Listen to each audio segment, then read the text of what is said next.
Good morning pala sa lahat.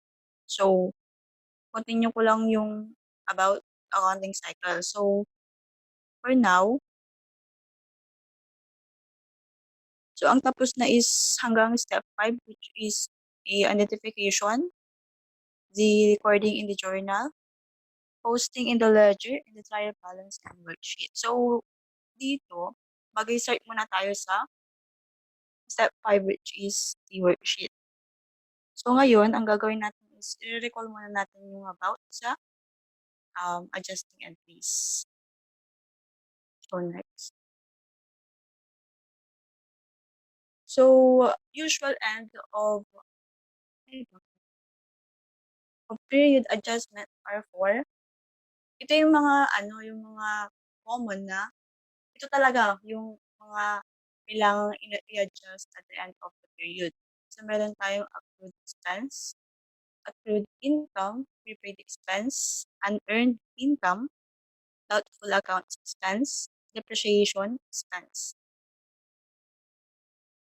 So, nag-prepare din ako ng common entries or yung adjusting entry per adjustment itong accrued expenses. So for accrued expenses, ang common adjusting entries nan is debit to expense and a credit to accrued expenses. So remember that accrued expenses is the liability account. So yan yung mostly yung entry pag nag-a-adjust ka for accrued expenses.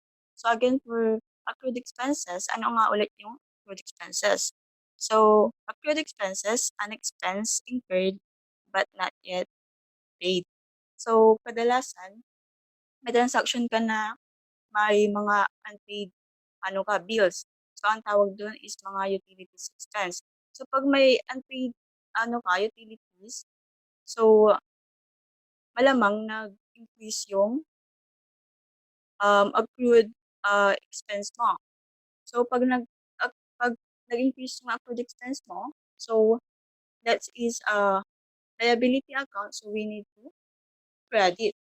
And pag may unpaid expense ka din, syempre mag-increase din yung expense mo, so we need to debit expense. So next is accrued income. So a usual entry niyan, adjusting entry niyan is accrued income, which is the receivable, and a credit to income. So, tandaan natin na accrued income is a receivable or a asset. So, ang usual adjusting entry ng accrued expenses is yan. So, tandaan nyo yan. So, pag nag pag may accrued income ka, so syempre nag-i-increase yung receivable mo, so we need to debit. And you also credit to income. So next is for prepaid expense. So it depends if it is asset method or expense method.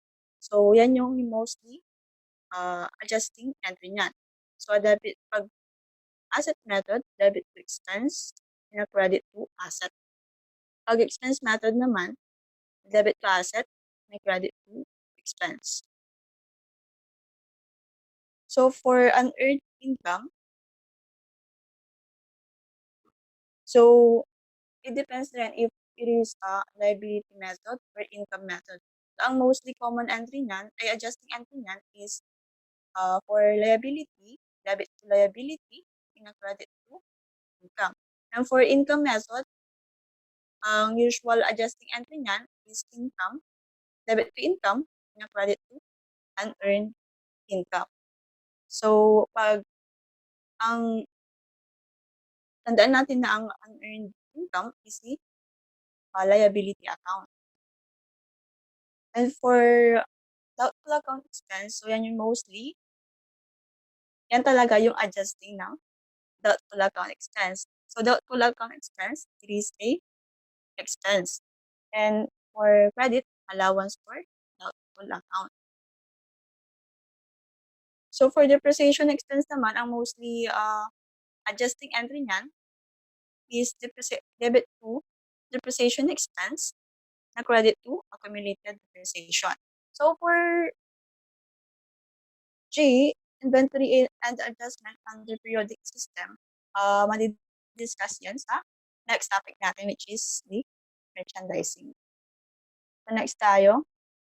So, i-apply natin muna yung adjusting entry using the problem. So, nag-prepare ako ng problem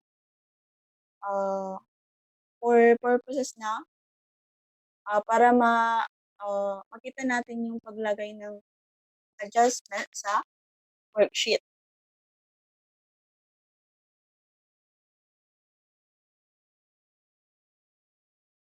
So, presented below is the adjusted trial balance of Madi de los Reyes Travel Agency for the year ended December 31, 2017.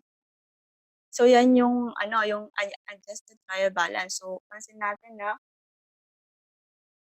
unadjusted trial balance pa. So, may mga adjusting entry dito na need natin i-adjust to make a adjusted trial balance. So, for letter A, so expired portion of insurance was 10,000. So,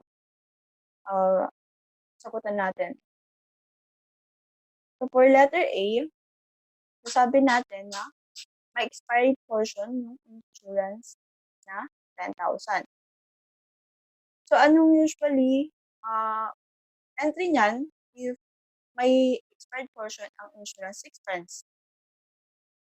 So, first, tingnan muna natin kung trial balance ba is may prepaid insurance.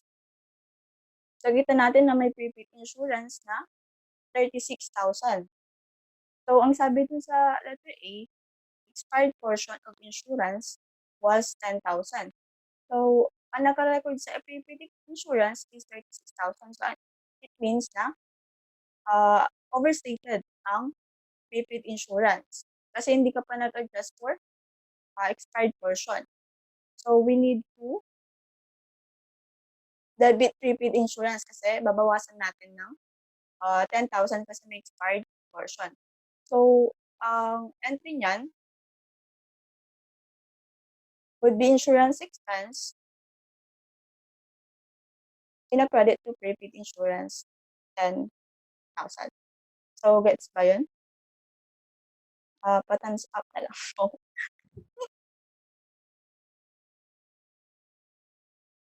Tandaan natin na pag may expired portion, we need to credit prepaid insurance. Pag hindi natin nag-credit ang prepaid insurance, syempre, mag-overstated ang prepaid insurance. So, for letter B, unpaid bill to Meralco amounted to 4,567. So, sabi niyan, unpaid bill. So, it means unpaid utilities, which is accrued expenses. So, may unpaid bills tayo. So, may kailangan tayong bayaran. At may na-consume tayong bill. So, for accrued expenses, an expense incurred but not yet paid. So, ang usual adjusting entry niyan is a debit to utilities expense na credit to accrued utilities payable. So, why utilities expense ang naka-debit? Kasi may unpaid bill daw tayo. So, it means nag-increase ang expense natin for utilities, which is 4,567. So, kailangan natin mag-record for expense and also yung payable. Kasi payable pa yan kasi hindi pa bayad. Mas malamang. Unpaid pa. So, accrued utilities ay payable. So, 4,567. So, gets ba yun? Okay. So, for letter C, the total supplies used was 17,231. So, ang supply natin daw is a total of 17,241. So, tingnan natin sa adjusted trial balance if may supplies tayo. So yan, may supplies na 25,000. And pansin din natin na may supplies expense which is 12,080. So, sabi dun, ang total supplies used daw natin is 17,241 sa letter C. So, it means ang supply expense natin ay understated. Kasi ang sabi dun sa C, ang supply use daw natin or supply expense na natin is 17,241. So, para malaman natin yung kulang sa supplies expense. So, ang sabi doon, ang total supplies used natin ay 17,241. So, balikan natin ulit.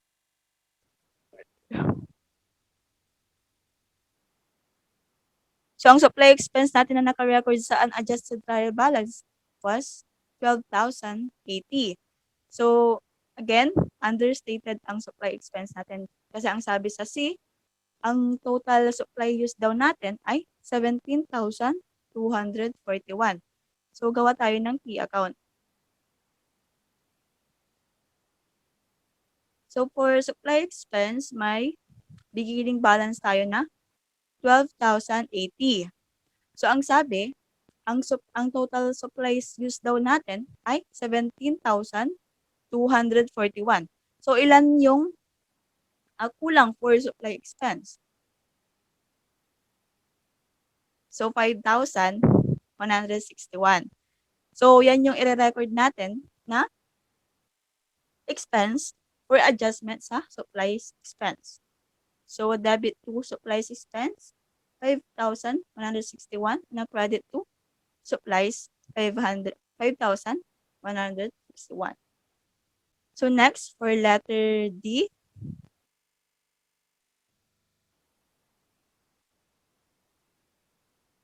so an estimated 1/2 of 10% of accounts receivable was deemed uncollected.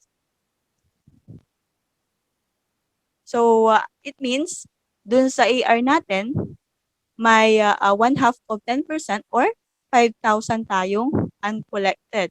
So, first, i-compute muna natin yung allowance for doubtful account. So, ang balance dun sa unadjusted trial balance ng AR was 65,900. So, pag kukunin natin ang collectible, syempre, i-times natin yung estimated uncollected percentage, which is 5%. So, 65,900 times 5% is equal to 3,295. So, pansin natin sa unadjusted trial balance na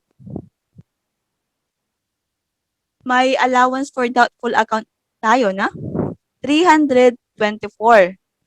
So, ang total uncollectible daw natin ay dapat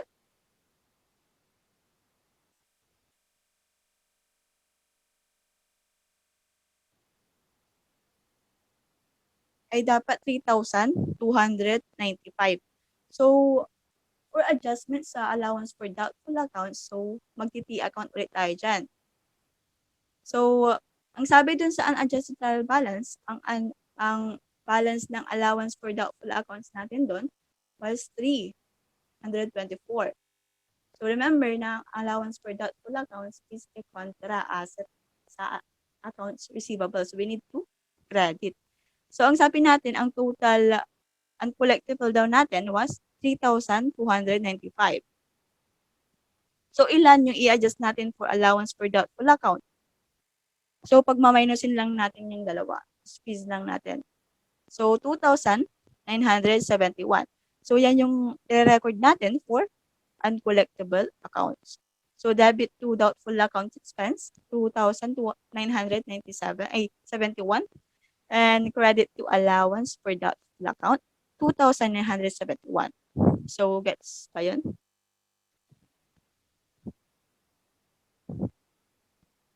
So, pag mag-a-adjust tayo, 'pag may given na unadjusted trial balance, punta muna tayo sa unadjusted trial balance is if may, naka-record na allowance for doubtful accounts. Kasi 'pag hindi mo 'pag may naka-record na allowance for doubtful accounts doon ta's ang ni-record mo 3,295, so ang kalalabasan niyan is mag-o-overstated ang allowance for doubtful accounts kasi binuo mong ni-record yung 3,295, eh, may naka-record ng 324. So, ang ire-record mo lang na ano is yung, ah, need na amount para mag-total sa 3,295. So, for letter E, so maturity of the notes payable is on January 25. So, dun sa unadjusted trial balance, ang notes payable daw natin ay 28,800. So, may ano din, 6% na interest rate. So, pag kinompute natin yung interest expense for 1 year, so, 28,800 times 6%, which is 1,728. So, yan yung pang 1 year. So, remember na, we only record the amount of interest that is already incurred.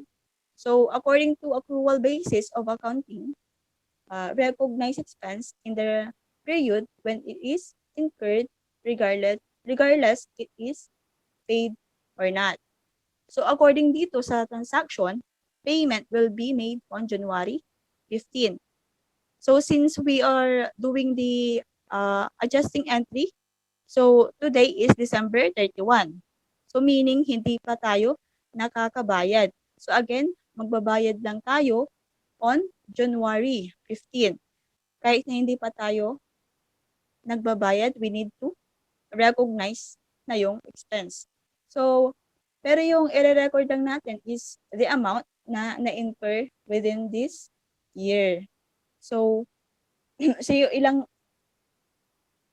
ilang araw na ba yung lumipas? So, tingnan natin yung ng notes payable. So, sabi doon, 6 day. So, it means within 60 days, magiging payable yung notes payable. So, may naka-prepare dito na timeline for interest expense. So, sabi doon, 60 days yung within 60 days yung notes payable. So, ilang araw na ba yung lumipas? So, ang sabi doon, itong notes payable, di ba, 60 days. So, meaning, na na-incur na is 45 days. So, ang sabi doon, di ba this day is December 31. So, it means may remaining ka pang 15 days para magbayad. So, ang sabi doon sa notes payable, payable siya within 60 days. So, pag i-compute natin yung na-incur na, so, syempre, 60 days minus 15 days, may 45 days na na-incur ng interest expense. So, for computation ng interest expense within this December 31, so 1,728 times 45 days divide 360 days. So, assume natin na 30 per 30 days month. So, 360 days. So, amounted to 216. So, ang pagre-record ng notes payable, so, ang alam natin na ang katambal ng notes payable ay interest expense. So, meaning, tayo yung may utang. Tayo yung responsable na magbayad ng interest expense. So, ang pag-record ng na-incur ng interest is debit to interest expense and a credit to accrued interest expense na 216. So, malinaw ba yun? Okay. So, for letter F, So the recorded rent income of 378,980 incurred an advance payment by one of the lessees amounting to 12,000. So doon sa unadjusted trial balance, may naka-record doon na rent income na 378,980. Kaya ang sabi doon sa problem, na may na-incur daw doon sa 378,000 na advance payment by one of the lessees amounting to 12,000. So ang ginawang journal entry dyan is a income method. Ginawang income lahat yung rent na binayaran ng nagre-renta. So, pansin natin na may advance payment daw dun sa rent income. So, again, ano ang advance payment ulit yan? Yan yung deferred or unearned income. So, sa 378,980, may deferred income daw dyan. So, paano i-adjust yung rent income? So, we need to debit rent income. Bawasan natin kasi may incur daw advance payment by one of the lessees. So, debit rent income, 12,000. Credit to unearned income, 12,000.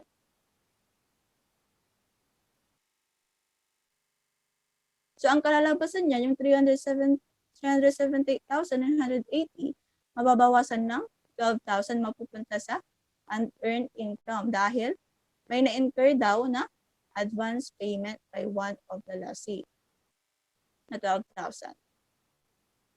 So, for letter G, so obviously, mag-compute tayo dito ng depreciation expense. So, ito yung given. Ang building daw is may salvage value na 166,600, and for furniture and fixture, 125,000, and for machine and equipment, 33,000. So may estimated useful life din tayo. So for building, 50 years daw, and furniture and fixture is 40 years, and machine and equipment, 33,000 na 20 years. So pansin natin sa unadjusted trial balance na may balance tayo per fixed asset, which is yung building, 1,600,000, for furniture and fixtures, 765,700, and machineries and equipment, 143,000. So, pansin natin na walang accumulated depreciation. So, given yon, para i-compute natin yung accumulated depreciation. So, sa table, yun na yung computation for depreciation. So, ang cost dun na naka-record sa unadjusted trial balance was 1,600,000. So, may salvage value tayo. So, anong gagawin sa salvage value again?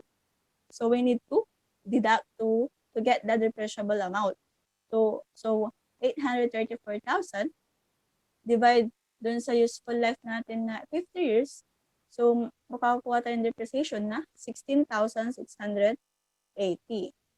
So, for furnitures and fixtures, so may 765,700 tayo na cost and less salvage value na 125,000 to get the depreciable amount na 640,700 and divided by 40 years to get the depreciation na 16,018.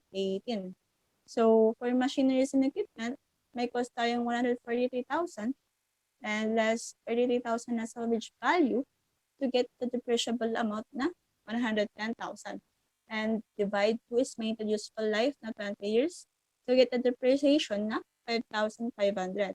So, to record the depreciation na yan is for building, so need natin separate yung mga depreciation nila, no? So, a debit to depreciation expense, 16,680, and a credit to accumulated depreciation building, 16,680. For furnitures and fixtures, depreciation expense, 16,018, and accumulated depreciation furnitures and fixtures, 16,018. And for machineries and equipment, so depreciation expense again, so 5,500. In accumulated depreciation machineries and equipment, 5,500. So itong mga na-report nating adjustments, so ano ulit ang gagawin sa mga yan? So yan yung mga adjustments sa unadjusted trial balance. So may prepare akong worksheet for trial balance. So pakita natin.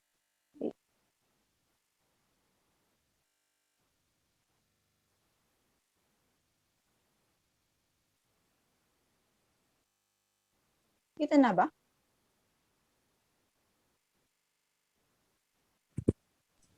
Oo. Excel ba? Oo. Mm. So kanina, yung pinakita ko sa problem, ito yung given na unadjusted trial balance. Ito yung mga amount ng mga accounts.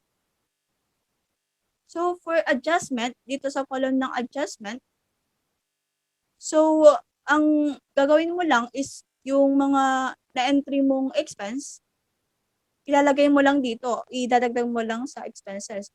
So pansin natin, no, na ang unang naka-record for sa mga accounts, each is the nominal accounts. So sa baba is, hindi real accounts. Yung mga unang naka-record sa worksheet. And sa baba is a nominal accounts or temporary accounts. Magsimula dito. So mamaya, ito yung ito-close natin sa income summary account. So yung mga na-entry natin sa mga adjusting entries, ilalagay lang natin sa adjustments. Ito yon.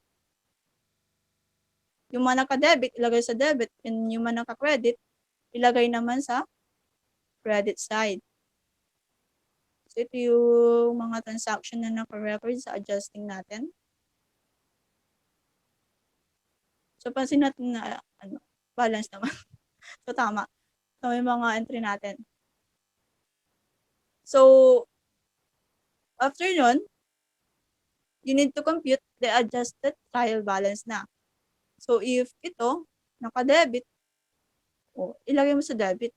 If ito, kunwari dito. So ito, may credit ang rent income, no? Tapos may debit siya. So you need to deduct the 12,000. Kaya alam natin ang normal balance ng rent income was credit balance. Ay, credit side. So, yung balance nito, lalagay mo sa credit.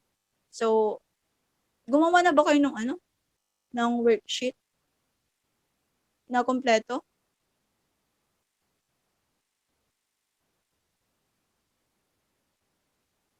Hanggang dito, income statement and balance sheet. Pinagawa na kayo? Okay. So, ayun, yung mga adjustments, ilalagay lang and compute adjusted trial balance. And for income statement side,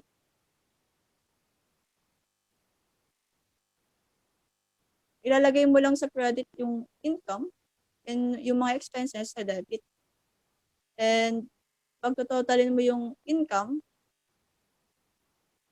ito yung total niya. And total for expenses, ito. So, ang difference niyan is a profit. So, ilalagay mo sa side ng expense to balance yung debit side. So, ang balance sa income statement natin was 367,380. For balance sheet, nalagay mo lang yung mga real accounts for balance sheet. So, hanggang dito sa drawings. So, ito yung mga balance niya. So, again, total again. Ito yung mga total niya. And yung difference niyan is yung profit ilalagay mo lang sa credit side. Add siya sa, di ba alam natin ang profit add sa increase sa equity. Kaya naka-credit. Ang normal balance ng equity is credit. Kaya credit natin yung income. to get the total of 2,651,783. So, for step 6 na tayo. Yung step 5 pa lang yun, no? So, for step 6, ito yung nakaprepare na mga financial statement. So, first, income statement. So, nilagay natin interest income in expense. So, tinotal natin expense, ay income minus expense is 257,822 na profit. And for changes in equity, may capital tayo na beginning, 2 million. And additional investment, wala. And may profit tayo na na-compute dito, 256,822. So, i-add natin yan sa capital. So, ang total na ng natin ng capital, which is 2,543,207. So, less withdrawal, 15,000. So, may balance tayo na capital at the end of the period na 2,528,207. So, for balance sheet, nalagay mo lang yung mga real account. So, ito yung sa current asset. Total niya is 24,888. And for non-current asset, ito yung mga fixed asset natin, no? So, nakakuha tayo ng 1,871,102. So, pag totalin natin yung current asset and non-current asset, so, nakakuha tayo ng total asset na 2,595,290. And for liability, may current and non-current liability. So, nakakuha tayo and add the capital na na-compute natin kanina. So, yun. Alam natin na total ng asset is equal to total ng liability and owner's equity. For step 7, ito yung mga yung mga adjusting, ipopost lang natin sa ledger. Ito yung mga in-adjust natin. And for step 8, ito yung closing entry na. So, yung mga income, i-close na natin sa income summary. So, pag nag-close tayo ng income, we need to debit in a credit to income summary. And for to close the expense account, so, i-credit, di ba, debit ang mga expenses, we need to credit. And we need to debit the income summary. And to close the income summary is a total of 206,822. So again, ang tawag paano again na nakuha ang income summary? So ito, add lang yung income na naka-credit sa income summary and minus the naka-debit na income summary na 110,558. So to close the income summary, debit lang natin and i-credit natin sa capital. So, sabi ko kanina na ang profit is karagdagan sa capital. So, to close the withdrawal naman, so, i-close natin sa capital. So, amounting to 15,000 and credit to De Los Reyes drawings, 15,000. For step 9, ito na yung post-closing trial balance. So, pansin natin na wala na yung mga nominal account or temporary account. So, ang ilalagay lang natin sa post-closing trial balance is yung mga real accounts na lang. So, ang balance is 2,636,783.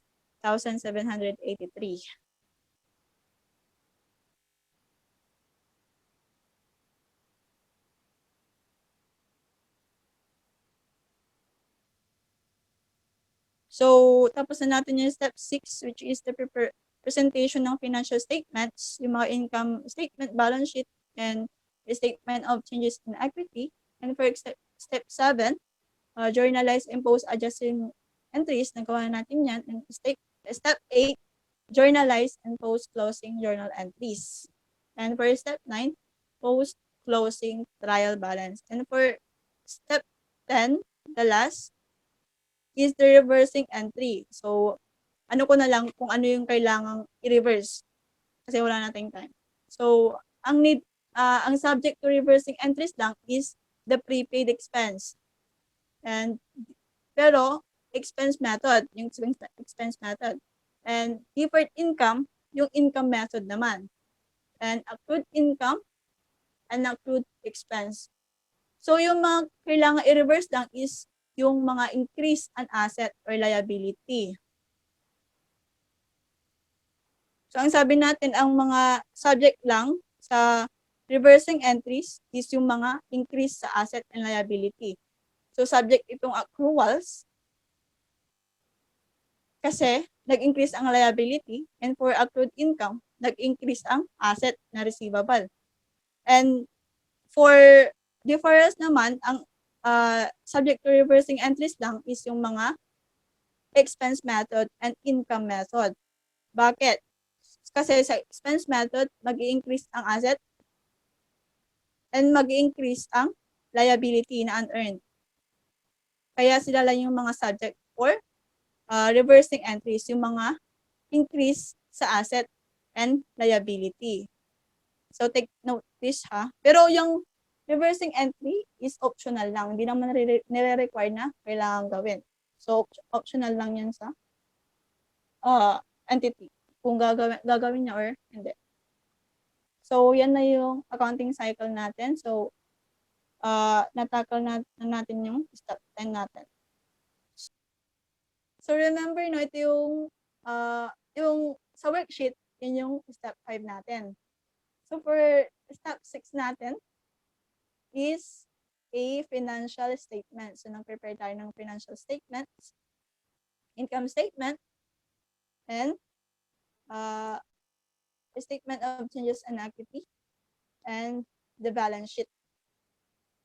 So again, for step 7, ito na yung ipopost natin yung adjusting entries sa ledger.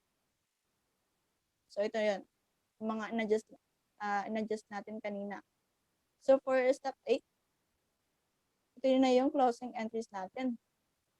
So close natin yung income.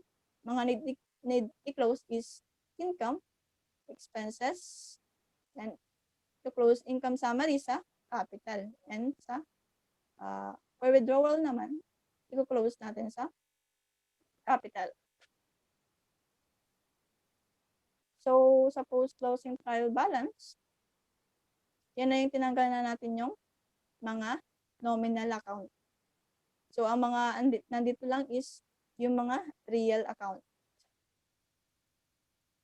So yan na yung step 9 natin.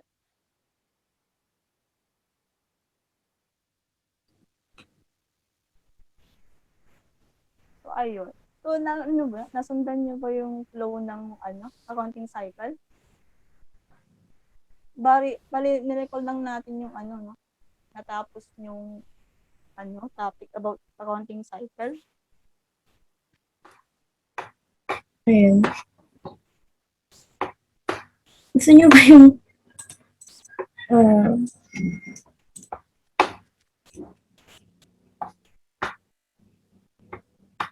wala na bang other questions for this? For the accounting cycle? Nasundan niyo ba yung yung adjusting entries natin na ginawa? Actually, lang yung mga basic lang yun. Kasi gusto ko lang ipakita yung adjusted sa sa worksheet. Ang paano gumawa ng mga financial statements. And para matapos yung accounting cycle na hanggang sa reversing.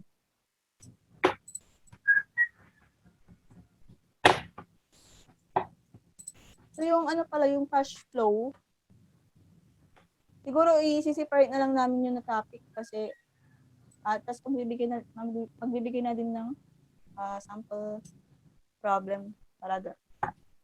Illustrations. Oo. Meron pa tayong time. Actually, meron pa kaming other question na ba? Ayun, i-share na lang din namin. Kasi meron pa tayong, ilan ba? 18 minutes. So, if you would let me share my screen. Start na tayo with question number 1. So, which of the following is not among the first 5 steps in the accounting cycle? Letter A, recording transactions in journals. Letter B, record closing entries. Letter C, adjust the general ledger accounts. And letter D, post entries to general ledger accounts. You may now chat your answers.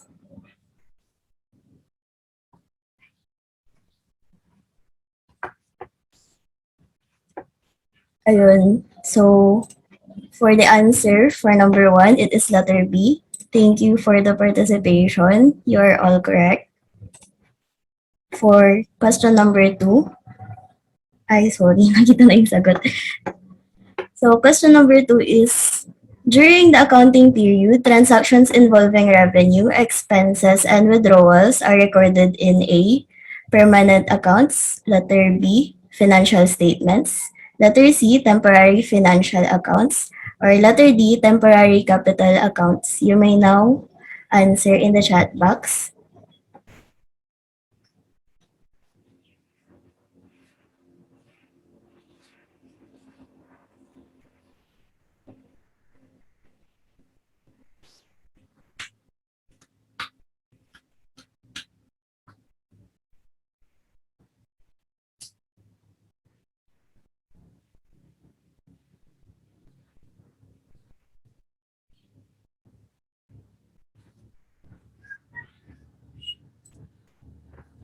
So I have seen your answers, and the correct answer is letter C, you're correct. They are temporary financial accounts. Kasi di ba kino-close sila, yung mga revenue, yung mga expenses and withdrawals, lahat sila kino-close sa capital account at the end ng accounting cycle or accounting period. Yun. So, question number 3. An accrued expense can be described as an amount. Letter A, paid and matched with earnings for the current period. Letter B, paid and not matched with earnings for the current period. Letter C, not paid and not matched with earnings for the current period. And letter D, not paid and matched with earnings for the current period. You may now start answering or dropping your answers in the chat box.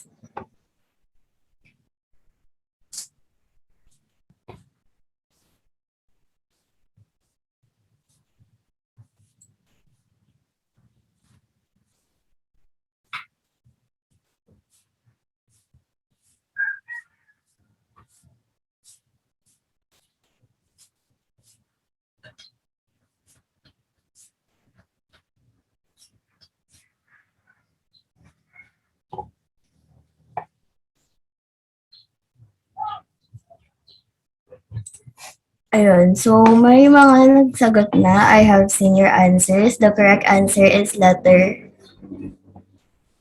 D. You are correct. So for accrued expenses, they are paid but not yet incurred. And nare-recognize lang sila kapag na-incur na yung services. That's why they are matched with earnings. Kasi kapag na-incur mo na sila, tsaka mo lang sila i-record. However, they are either paid or not paid. Whether deferral siya or accrual. So, next question. Letter tuloy. Number 4. The effect of closing entries is to letter A, change assets. Letter B, change liabilities. Letter C, change owner's equity.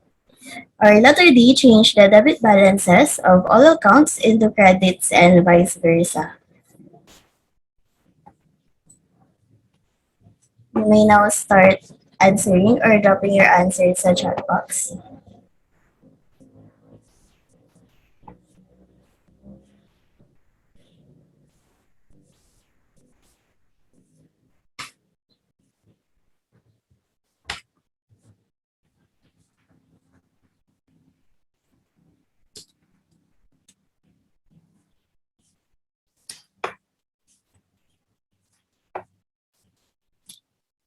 We have one answer. Letter D nga ba? For the others, how about the others?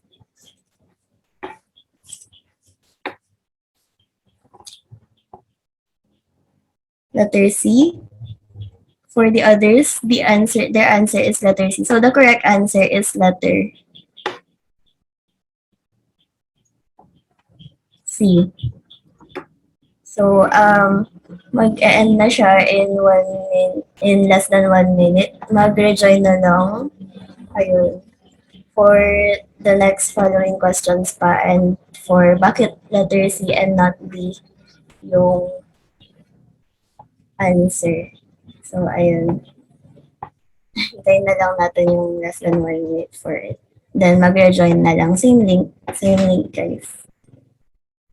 So, bakit letter C? Ano ang effect ng closing entries? It changes the owner's equity.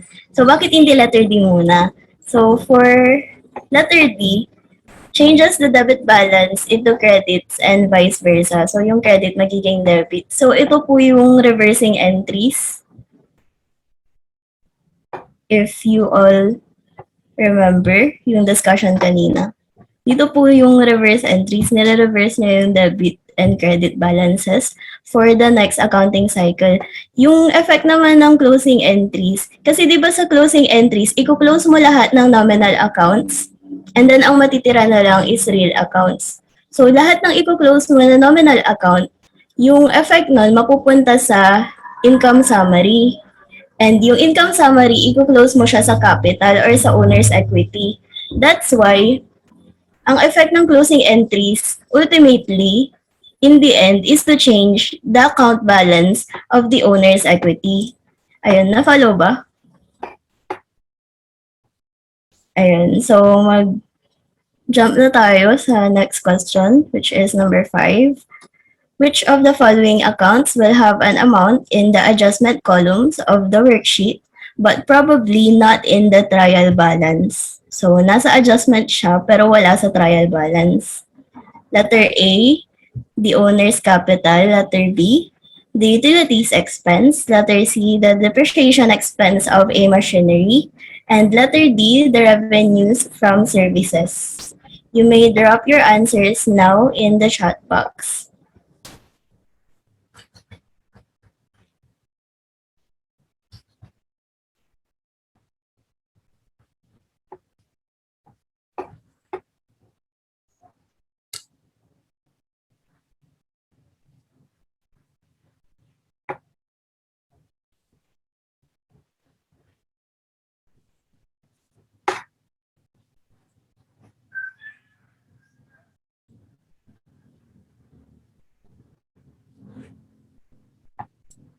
Iras tayo for ear dito nung paano ang yuman anta si sagot.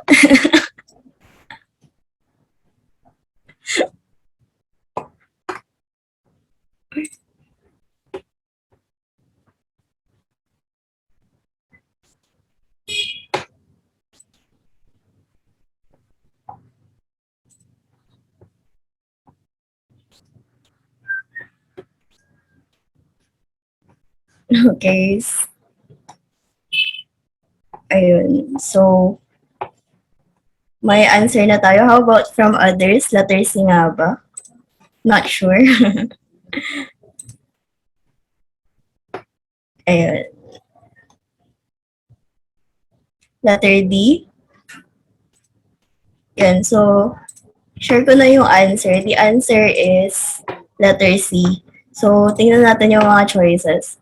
Yung mga choices, itong owner's capital, itong utilities expense, and revenue from services, in the duration ng accounting cycle, pwede silang mangyari. However, yung adjustment, usually yan, ginagawa lang siya at the end of the accounting cycle. That's why, yung depreciation expense, di ba, usually ang depreciation kasi ginagawa lang siya in the end kapag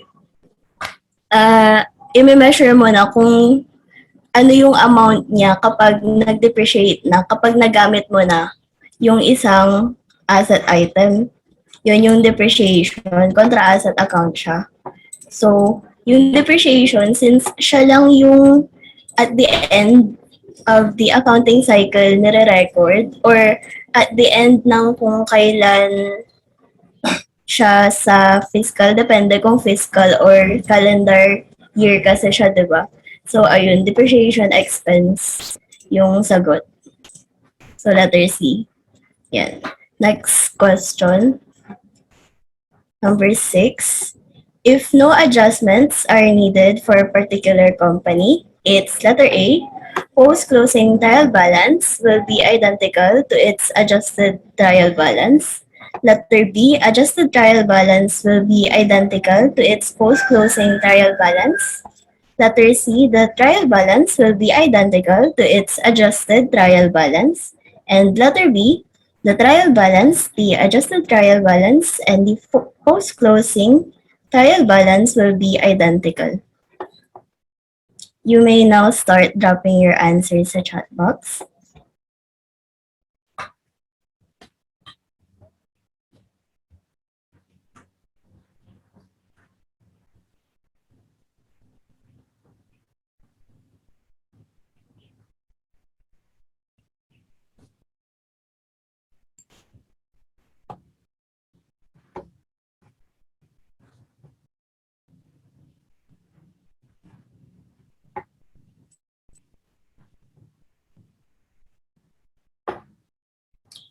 So B, we have one answer, letter B.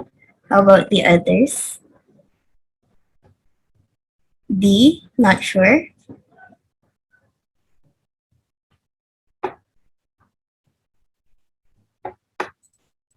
Ay.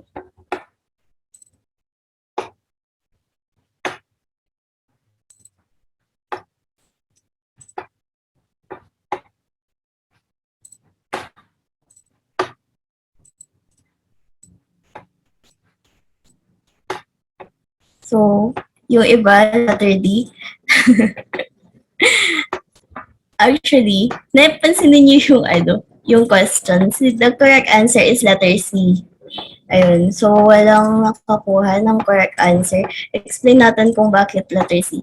So, pansinin niyo, di ba yung trial balance? I mean yung sa worksheet. Trial balance, and then adjustment, and then adjusted trial balance. So, bakit letter C yung sagot?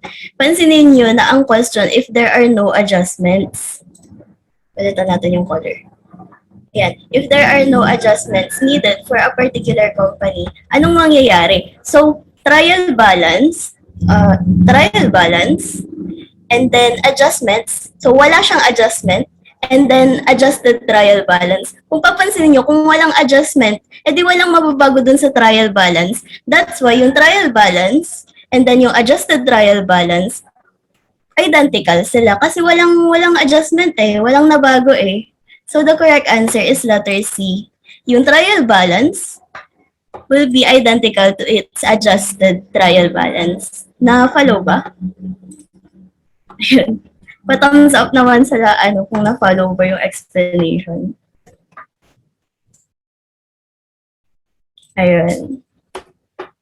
So, since time na rin, we can continue this next meeting. So, may exam na ba kayo? Before we end pala, may exam na ba kayo? Pa-disable naman ng spotlight.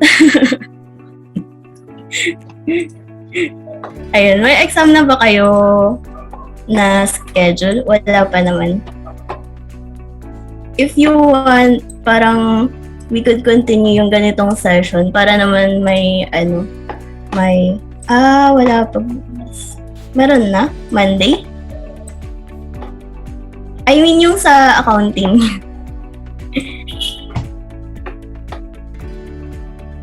Ayun, so kung sa Monday, ayun, isan na lang namin itong mga PowerPoint sa inyo for additional reviewer na lang. And since 8:31 na, we will end this session. So, thank you sa participation and thank you for always bearing with us. Pasensya na kung may discrepancies pa rin until now. Pero, ayun, thank you sa participation. And, ayun, we will end the session na kasi 8:31 na rin. So, good morning and ay, gayan kasi Ma'am Rose and goodbye future CPAs.